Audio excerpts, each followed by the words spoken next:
और सरकार जो भी कर रहे हो उस देश के हित में नहीं है, फिर भी अपना फायदा के लिए चुप रहते हैं ना, वो देशद्रोही है।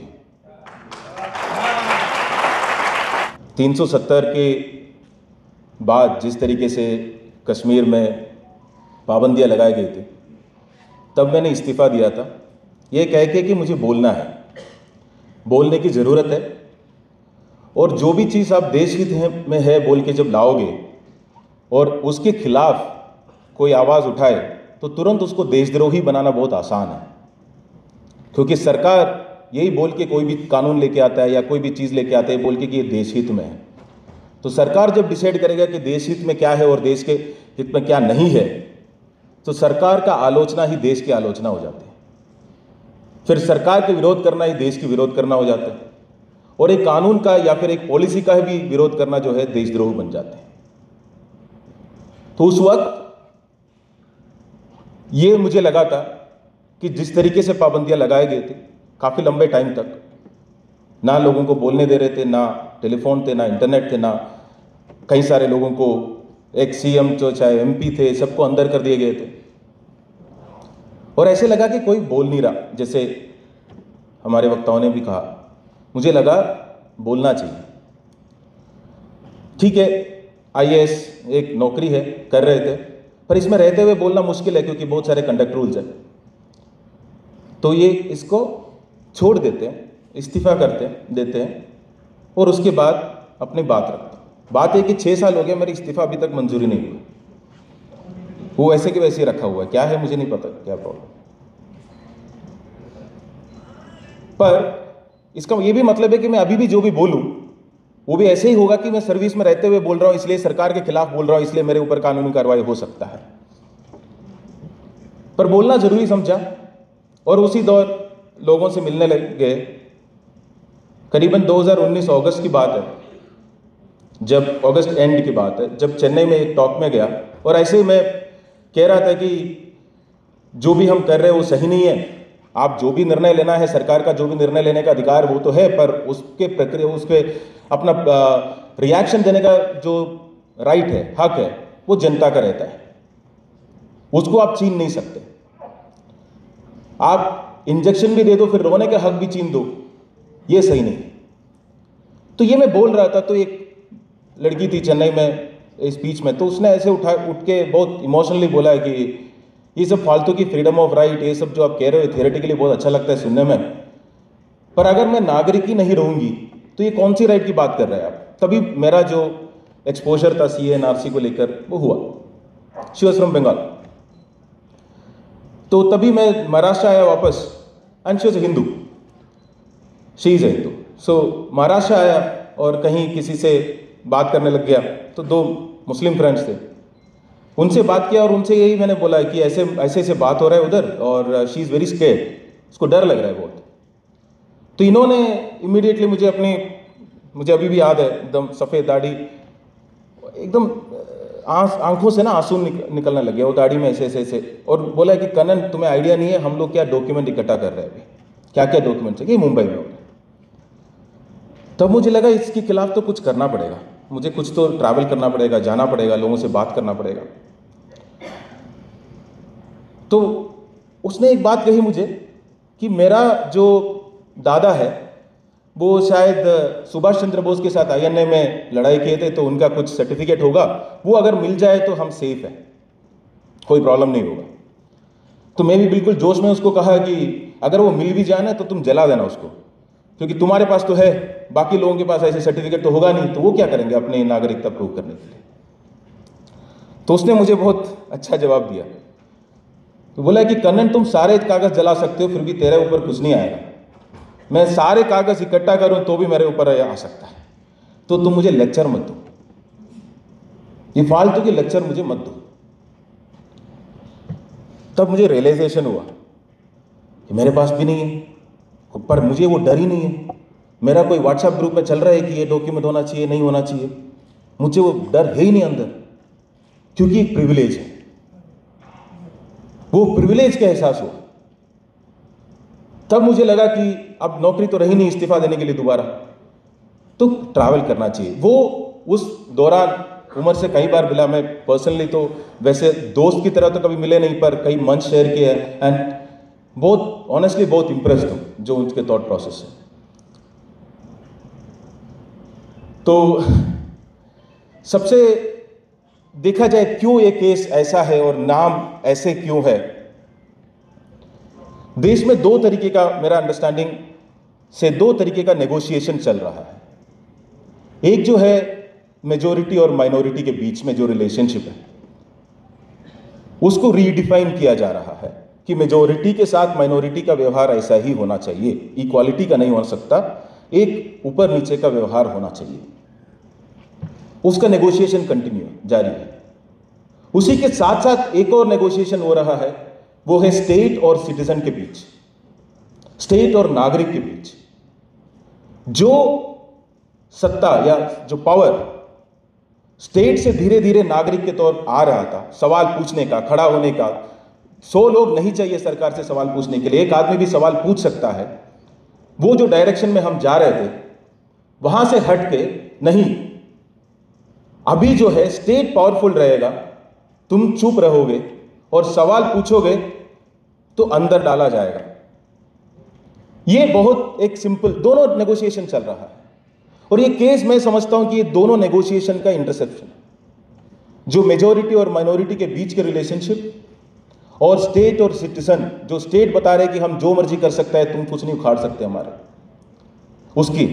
अभी थोड़े वक्त पहले हम सुने, कह रहे थे कि मैं किसी के ऊपर आलोचना नहीं कर रहा हूं, पर शौक लगा कि कौन सी बेंच पे होगा, उसके बेसिस पे बेल मिलेगा कि नहीं मिलेगा, ये एंटिसिपेट करना पड़ रहा है लोगों को।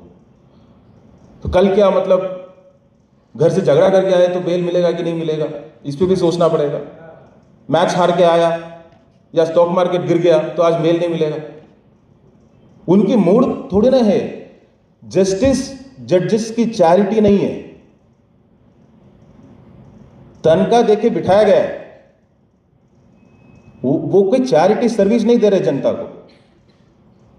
स्टेट की एक्सेसेस को रोकने का प्राइमरी काम है जुडिशरी का, इंडिविजुअल को स्टेट के एक्सेसेस से बचाने का ये काम है, ये उनकी प्राइमरी रेस्पॉन्सिबिलिटी है। मेरे ऊपर भी 2 एफआईआर है, एक तो shame on you prime minister tweet करने पे एफआईआर है, shame on you prime minister tweet करना।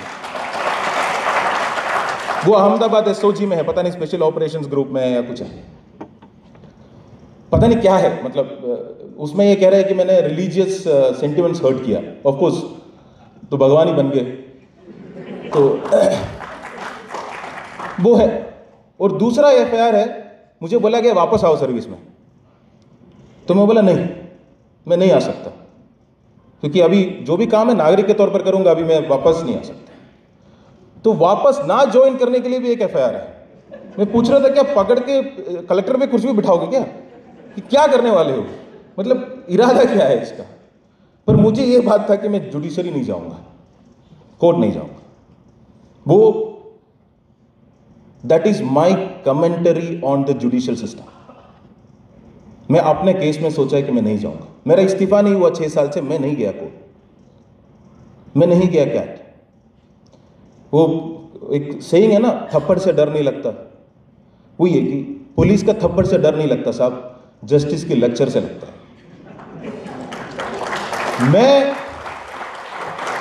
जुडिशरी में जाके अपना केस लड़के उनके मुंह से लेक्चर नहीं सुनना चाहता कि आपको सर्विस में रहना चाहता था कि नहीं, आपको देश की सेवा करने का मौका था, आपने क्यों नहीं किया, आप ऐसे कर सकते थे, आप वैसे कर सकते थे। भाई अपना काम कर।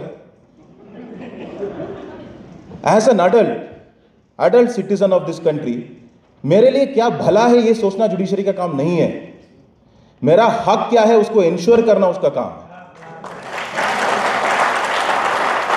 ये समझना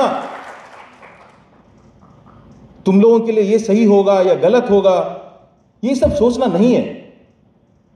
जुडिशरी के फंड भी जो है ना, वो पार्लियामेंट की वोटिंग से नहीं आता, उनको चार्ज वो करते हैं, क्यों? क्योंकि उनकी अकाउंटेबिलिटी एग्जीक्यूटिव से अलग होकर स्टेट पब्लिक के लिए है, रिस्पॉन्सिबिलिटी है। मैंने ग्रांट किया बेल, घर से लेके आया था 4 बेल, 2 दे दिया, काम है आपका देना, ये राइट है जो है उनको मिलना। लॉयर्स अपनी बात रखने से डरते हैं क्योंकि उनको लगता है कि कुछ बोल दिया और उस बात पे उनका जो जस्टिस है वो मूड पे डिपेंड होगा। तो that is not a very good commentary on our judicial system. और सिर्फ जुडिशरी की बात नहीं है, रूल ऑफ लॉ इंश्योर करना जो है ना, वो जुडिशरी का सिर्फ काम नहीं है, उससे बहुत पहले आते हैं। अगर day to day rule of law जो एस्टैब्लिश करता है, जो करता है, वो एडमिनिस्ट्रेशन और पुलिस करती, क्योंकि बाद में आप कोर्ट जाते। आज आपको मान लो उठा लिया तो आज तो आपका जो है, आपके ऊपर तो जो भी आपकी उल्लंघन हो आपके राइट्स के हो तो हो गए, बाद में आप रेमेडी के लिए जाते हैं कोर्ट में। तो day to day rule of law जो इंश्योर करना, वो एडमिनिस्ट्रेशन का काम है, वो पुलिस का काम। और वहां हम देख चुके हैं, मुझे याद है कि मेरा ही पीएसए करके होता था, है ना, पासा पीएसए, जो भी प्रिवेंटिव डिटेंशन वाले जो केसेस होते थे, कि कोई कुछ दंगा कर सकता है, माइनॉरिटी रिपोर्ट जैसा है। माइनॉरिटी रिपोर्ट मूवी देखे नहीं? देखने की जरूरत नहीं है, वो पासा पीएसए वैसे ही है।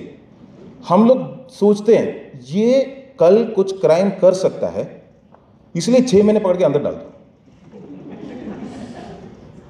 मतलब 1 दिन 2 दिन नहीं, 6 महीने तक। और वो कोर्ट भी नहीं जा सकता, एक बोर्ड है उधर जा सकता है। फिर उस मतलब कहां से आता है ये आइडिया कि अच्छा इसका शक्ल नहीं अच्छा लग रहा है, इसको गुंडा एक्ट में, पीएसए में, ना एनएसए में, ना पासा में, कुछ भी अंदर कर सकते हैं। Preventive detention in some states up to 2 years, 2 साल तक कर सकते हैं। मुझे याद है मेरे पास ये पावर था, मेरे को समझ में नहीं आया कि क्यों है। मेरे ही लोग, मेरे देश के लोग को रैंडमली पकड़ के अंदर डालने का पावर क्यों मेरे पास होना चाहिए? पहली बात तो ये समझना जरूरी है कि हमारी जनता है। आप सरकार से सवाल पूछे ना पूछे, सहमत हो ना सहमत हो, जनता हमारी है, इस देश की है। और उनके ऊपर रैंडम डिस्क्रिशनरी पावर्स, मतलब देशद्रोह, सेडिशन की बात करते हैं। देश प्रेमी कौन होता है?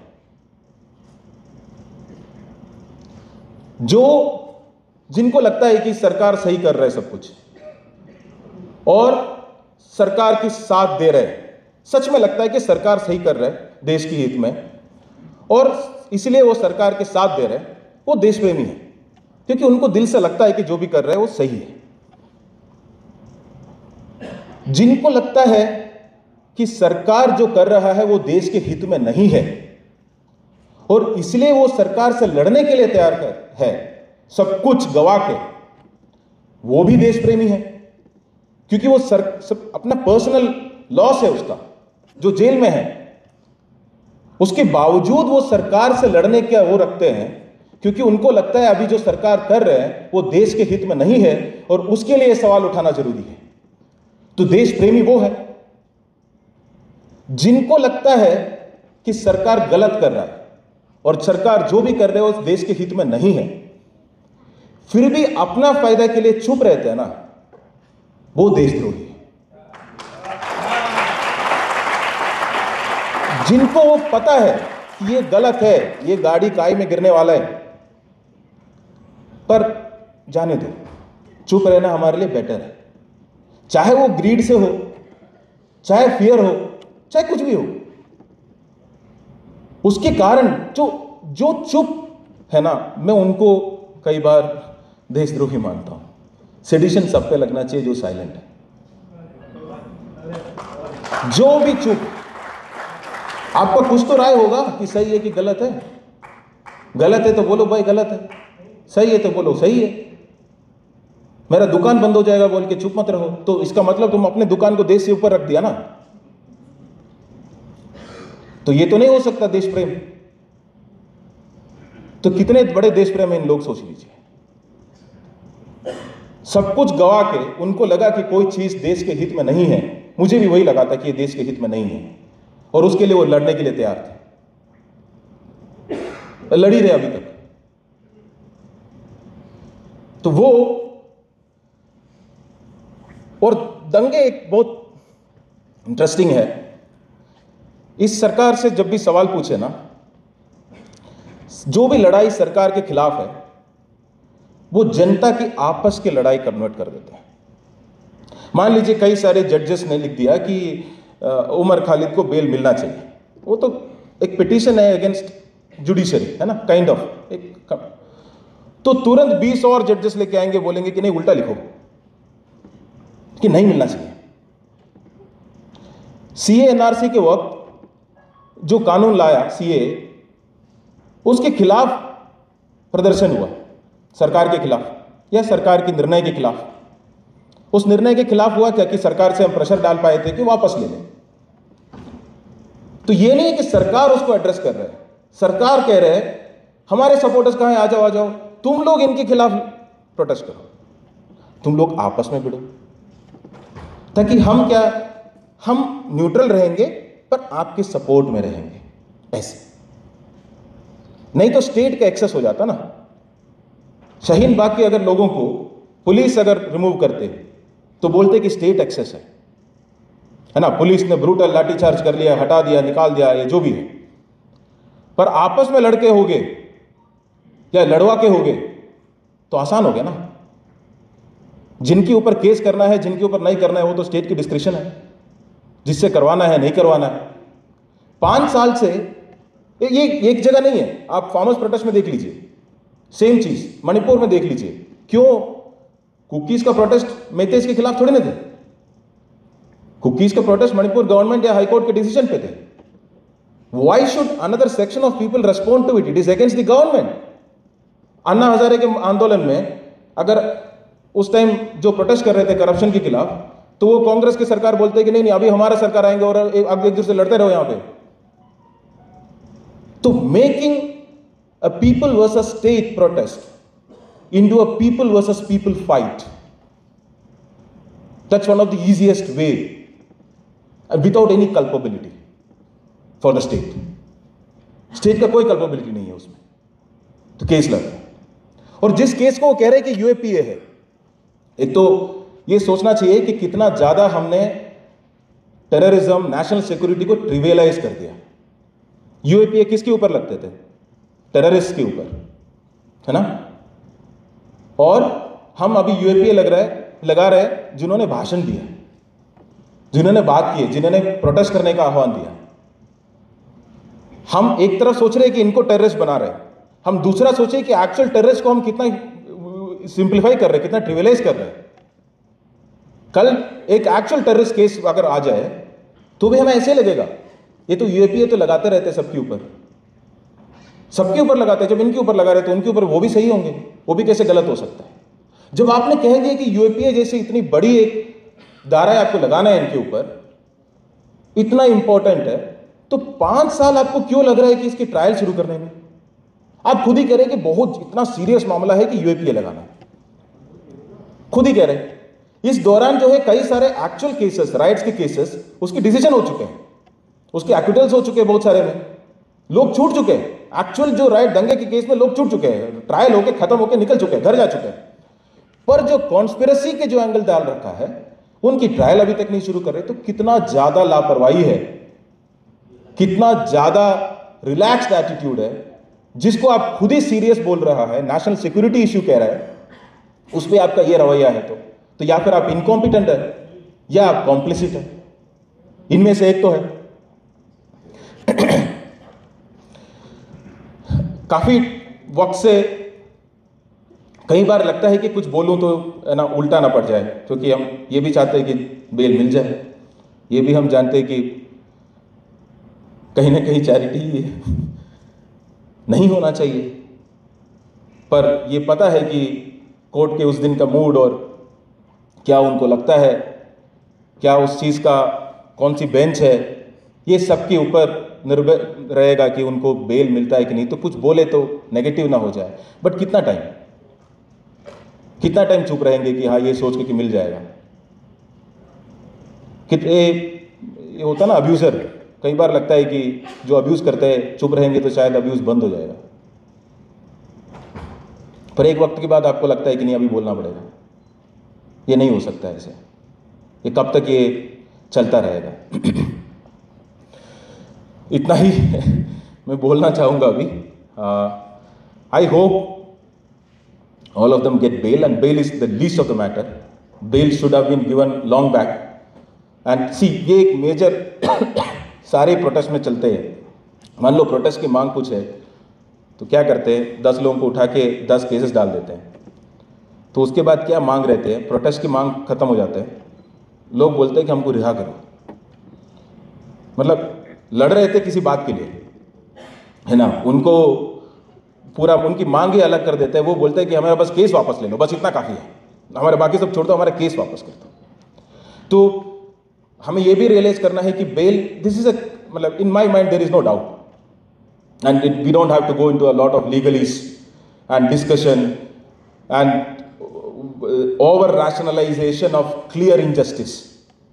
A lot of the discussion what I felt was over rationalization. मतलब बहुत ज़्यादा उसको इम्पर्सनलाइज करते हुए ऐसे लग ही नहीं रहे कि कोई एक्चुअली जेल में है. ऐसे लग रहा है कोई पत्थर है जेल में, अभी कभी मिल सकता है, नहीं मिल सकता है, उसका ये रीज़न है, वो कानून है, ये कानून है.